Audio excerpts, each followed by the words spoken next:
Hello friends, हमारे YouTube channel GS mentor tech easy में आपका स्वागत है। मैं हूं अमित कुमार शुक्ला। कल जो हम लोगों ने बातें किया था वो पुर्तगालियों और डच के बारे में बात कर लिया था। अगर हम सीक्वेंस की बात करें तो पहले पुर्तगाली आए, फिर डच आए, फिर ब्रिटिश आए, फिर डेन आए, फिर फ्रांसीसी आए। तो जो तीसरे नंबर पे आए वो ब्रिटिश कंपनी आई, तो उनके बारे में आज हम लोग बात करते हैं। ओके, तो British east India company. Okay, तो जो पहला व्यक्ति इंडिया आया उसका नाम था 1599 में आया जॉन मिडन हॉल, राइट। लेकिन वो वाया लैंड रूट आया था। अगर कभी आ जाए कि पहला व्यक्ति जो ब्रिटिश व्यक्ति जो इंडिया में आया, ठीक है, वो कौन है, वो जॉन मिडन हॉल है, लेकिन वो सी रूट से ना कि लैंड रूट से आया था। फिर आप देखते हो 1600 में क्या किया, एलिजाबेथ ने ब्रिटिश ईस्ट इंडिया कंपनी को कहा कि जो केप ऑफ गुड होप है, आप देखोगे जब अफ्रीका महाद्वीप का जो दक्षिणतम बिंदु है साउथ अफ्रीका के एकदम टो पे देखोगे तो केप ऑफ गुड होप, आशा अंतरीप लिखा रहता है।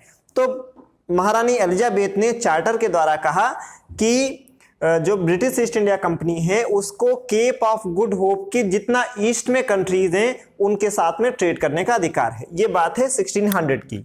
फिर हुआ क्या कि और ज्यादा क्या हम एक्सप्लोर कर सकते हैं इस रीजन में, इसके लिए यहाँ पे मुगल दरबार में जब जहांगीर मुगल बादशाह हुआ करते थे, एम्परर हुआ करते थे, तो हॉकिंस को भेजा गया। तो हॉकिंस, कैप्टन हॉकिंस जहांगीर के दरबार में आता है और सूरत में फैक्ट्री खोलने की परमिशन मांगता है।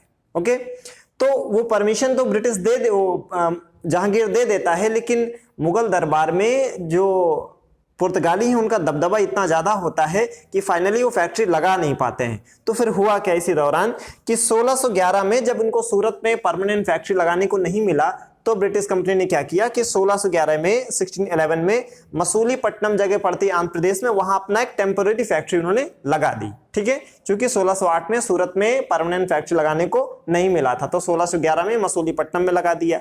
फिर क्या हुआ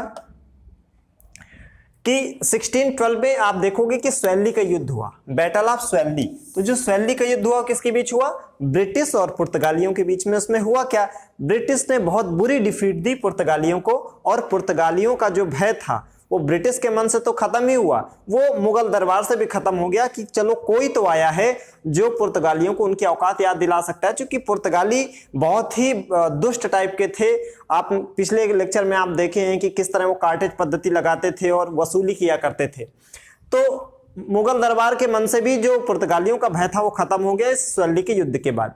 इसीलिए 1613 में ब्रिटिश ईस्ट इंडिया कंपनी ने with the permission of Mughal court, Mughal दरबार से उन्होंने परमिशन ली जहांपनाह से, मतलब जहांगीर से, और सूरत में अपनी पहली फैक्ट्री 1613 में लगा दी। फिर क्या हुआ, 1615 में जब ये देखा कि इन लोगों ने कि हमको चलो वेस्टर्न कोस्ट पे तो फैक्ट्री लगाने का मिल गया है, तो होता है ना कि इनके एकदम पर निकल आते, सोचते हैं हम चलो और ज्यादा इनसे डिमांड करें।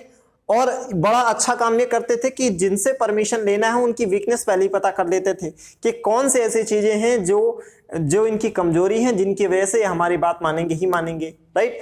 तो 1615 में इन्होंने क्या किया, 1608 में हॉकिंस को भेजा था। हॉकिंस ने केवल वेस्टर्न कोस्ट में फैक्ट्री लगाने की परमिशन मांगी थी, लेकिन जब टॉमस रो आया 1615 में तो इसने पूरे भारत में कहा जहां जहां मुगल साम्राज्य की प्रेजेंस है वहां वहां हमको फैक्ट्री लगाने के लिए परमिशन दे दीजिए। तो अंतर ध्यान रखिएगा, कैप्टन हॉकिंस 1608 में आता है, केवल वेस्टर्न कोस्ट पे फैक्ट्री लगाने की परमिशन मांगता है। 1615 में टॉमस रो आता है और बोलता है कि जहां जहां आपका मुगल अंपायर है वहां वहां हमें फैक्ट्री लगाने की परमिशन दीजिए। ये अंतर है, ठीक है। फिर इसी दौरान क्या होता है, 1611 में इन्होंने जब मसूलीपट्टनम में फैक्ट्री लगाई थी वो टेम्पररी फैक्ट्री थी, तो 1616 में इन्होंने मसूलीपट्टनम में भी परमानेंट फैक्ट्री लगा दी। अब इनका ये देखा कि इनकी डिमांड बढ़ती चली जा रही है, तो इन्होंने क्या, यही वो समय है जब अपने कंपनी का ज्यादा से ज्यादा जगह में आप इसका एक्सटेंशन करो। तो ये आप देखोगे कि 1632 में जो गोलकुंडा रीजन है वहां पर भी इन्होंने व्यापार का अधिकार यानी राइट टू ट्रेड प्राप्त कर लिया।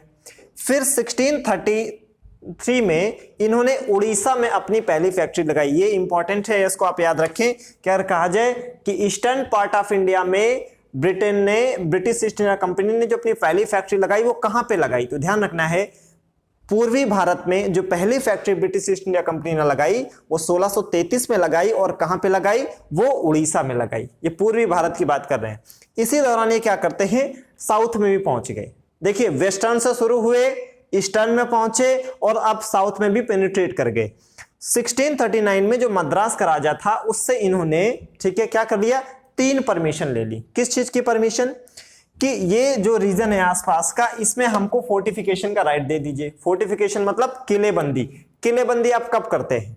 या तो आपको डर है कि आप पर कोई हमला करेगा, या आप खुद हमला करने का सोचे हैं और ये बचाव के लिए किलेबंदी कर रहे हैं। तो इन्होंने कहा हमको फोर्टिफिकेशन का राइट दीजिए, किलेबंदी का राइट उस बेवकूफ ने दे दिया।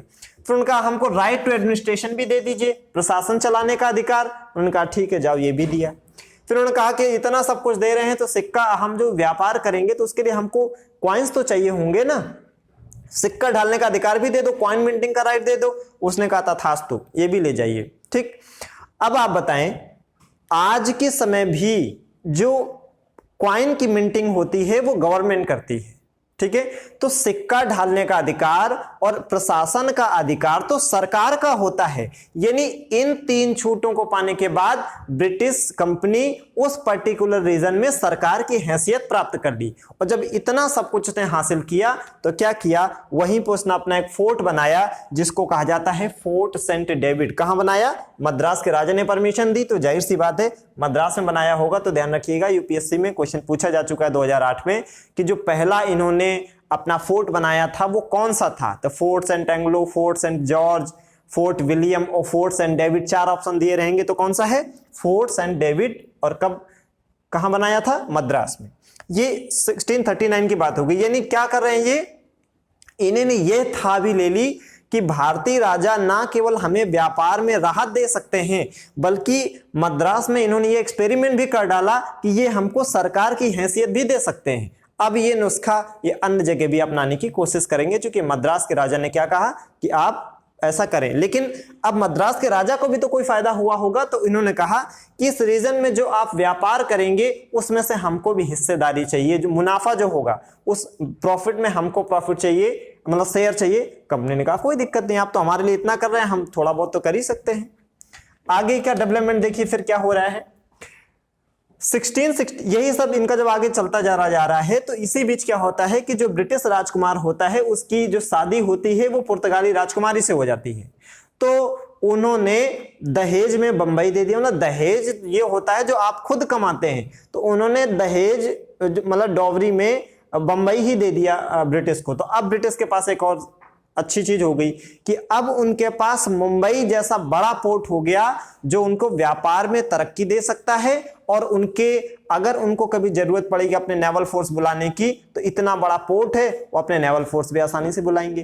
तो 1668 में जब ब्रिटिश राजकुमार की शादी पुर्तगाली राजकुमारी से हुई तो उनको बंबई दहेज में मिला, जिसके 2 फायदे हुए। ना केवल उसका जो मुंबई पोर्ट मिला उससे उन्हें युद्ध में भी लाभ होगा और व्यापार में भी लाभ होगा। ये क्या दिखाता है, वो पुर्तगाली मान के चलते हैं कि इंडिया में रह के हम कुछ भी बेचे कुछ भी खरीदे, ये इंडिया के राजा कुछ करने की स्थिति में ही नहीं है, क्योंकि वो गवर्नमेंट को मानते ही नहीं थे।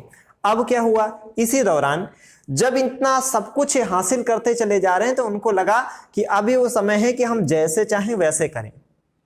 ठीक है, कि भाई आपको हर जगह सहूलियत पे सहूलियत मिलती जा रही है, तो एक बार आपको फीलिंग आती है ना यार कि अपुनिच भगवान है, क्या ट्राई करके देख लेते हैं। 1686 में इन लोगों ने क्या किया, हुगली जो बंगाल में पड़ती है, राइट, तो हुगली को इन्होंने तहस नहस कर डाला। लेकिन उस समय औरंगजेब शासन कर रहा था। ये भूल गए कि चाहे जितना हो मुगल अभी इतने कमजोर नहीं हुए हैं, एटलीस्ट लैंड में तो उनका आज भी कोई मुकाबला नहीं था। लैंड लेवल मतलब जमीनी लड़ाई पे अभी भी ब्रिटिश मुगल से लड़ने की स्थिति में नहीं थे। और फिर मुगल में तो इस समय एक बहुत शक्तिशाली जो नवाब है, सॉरी जो एम्परर है वो बैठा हुआ है, दैट इज औरंगजेब। औरंगजेब ने इनको दौड़ा दौड़ा के बहुत पीटा। 1686 में जब इन लोगों ने हुगली को नष्ट किया, औरंगजेब ने इनको बहुत पीटा। लेकिन ये बहुत ही मतलब प्रैक्टिकल और डिप्लोमेटिक लोग थे। जब इन्होंने देखा कि नहीं अभी हम इस स्थिति में नहीं है, हमने असेसमेंट हमारा गलत हो गया, हमने जो सोचा था मुगल उतने कमजोर नहीं है, तो इन्होंने क्या किया, तुरंत आके औरंगजेब के पैर छू लिए। और हमारे जो राजा महाराजा होते थे उनको सही गलत से कम अपनी इमेज से ज्यादा मतलब होता था। उन्होंने कहा कि देखो हमारे आके पैर पकड़ रहा है, बहुत खुश हुए, बोले क्या चाहिए, उन्होंने कहा तो अच्छा पगला है, इससे और डिमांड कर दो। ठीक।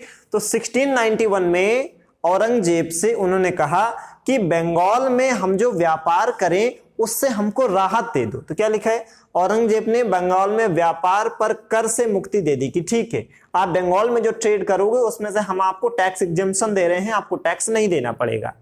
अब यहीं से शुरुआत हो गई। अब जो बंगाल का नवाब होगा वो तो अपने राज्य की समृद्धि के लिए टैक्स चाहेगा कि उसके यहाँ जो भी लोग ट्रेड एंड कॉमर्स की एक्टिविटीज कर रहे हैं वो टैक्स दें, क्योंकि उस टैक्स से बंगाल की समृद्धि आनी है। लेकिन चूंकि मुगल सम्राट जो है वो तो पूरे बंगाल का नवाब भी उसी के अधीन होगा, तो मुगल सम्राट औरंगजेब ने कहा कि बंगाल में आप व्यापार करिए और आपको टैक्स देने की जरूरत नहीं है। लेकिन जब बंगाल का नवाब इस कंपनी से टैक्स मांगेगा तो कहेंगे कि जब बॉस से हम परमिशन लेके आए तो भाई तुम कौन हो छोटू लोग, तुम तो मुगल सम्राट के अधीन ही काम करोगे ना, राइट। तो हम तुमको टैक्स क्यों दे जब हमको बॉस से परमिशन मिली है बिना टैक्स के वो काम करने की। तो यहीं से रिफ्ट पैदा होना शुरू हो गई ब्रिटिश ईस्ट इंडिया कंपनी और बंगाल के नवाब के बीच, जो आगे चल के हम लोग प्लासी और बक्सर के रूप में देखेंगे। इसी दौरान क्या होता है कि इन लोगों ने 1698 में 3 छोटे छोटे टाउन्स टाइप के थे, कलिकत्ता, सूतानती और गोविंदपुरी, इनका जमींदारी राइट भी इन्होंने ले लिया। और जब इसका जमींदारी राइट लिया तो उन्होंने क्या किया, इन तीनों को मिला के नया शहर ही बसा दिया और उसी शहर को क्या कहा गया, कलकत्ता। और यहां पर भी अपने आप की अपना जो जान माल है उसकी सुरक्षा के लिए इन्होंने फिर से एक किला बनाया, जिस किले का नाम क्या है, फोर्ट विलियम। तो ध्यान रखिएगा, मद्रास में जो किला था वो फोर्ट सेंट डेविड था 1639, और जो कलकत्ता में इन्होंने किला बनाया अपना उसे बोलते हैं हम लोग फोर्ट विलियम। ये सब औरंगजेब के रहमो करम पे हो रहा है, और जबकि औरंगजेब इस चीज से बेखबर है कि हम कहीं ना कहीं शत्रुता के बीज बो रहे हैं बंगाल के नवाब और कंपनी के बीच में। अब इसी दौरान क्या हुआ, 1717 में फर्रुखसियर ने गोल्डन फरमान जारी कर दिया, गोल्डन सुनहरा फरमान, ठीक है। इसको तो गणित कायर कहा जाता है, इसको कोई मतलब नहीं था राज्य के प्रशासन से, अपने काम में मस्त रहने वाला यह शहंशाह था। तो इन्होंने कहा कंपनी से कि जो औरंगजेब ने आपको एग्जेम्पशन दिया था टैक्स से वो केवल बंगाल तक था, हम उसे क्या करते हैं और एक्सटेंड कर देते हैं। तो गोल्डन फरमान कोई नई चीज नहीं थी, औरंगजेब ने जो उनको टैक्स से एग्जेम्पशन दिया था उसी का एक्सटेंशन था। औरंगजेब ने जो दिया था वो बंगाल में ट्रेड में टैक्स नहीं देना था, फर्रुखसियर ने उसको बढ़ा के क्या कर दिया, बंगाल, गुजरात और दक्कन कर दिया। अब यहीं से रिफ्ट और चौड़ी होने लगी, किसके बीच में, बंगाल के नवाब और किसके बीच में, जो ब्रिटिश कंपनी है। और यही आगे चल के रीजन बनेगा, किसका रीजन बनेगा, प्लासी।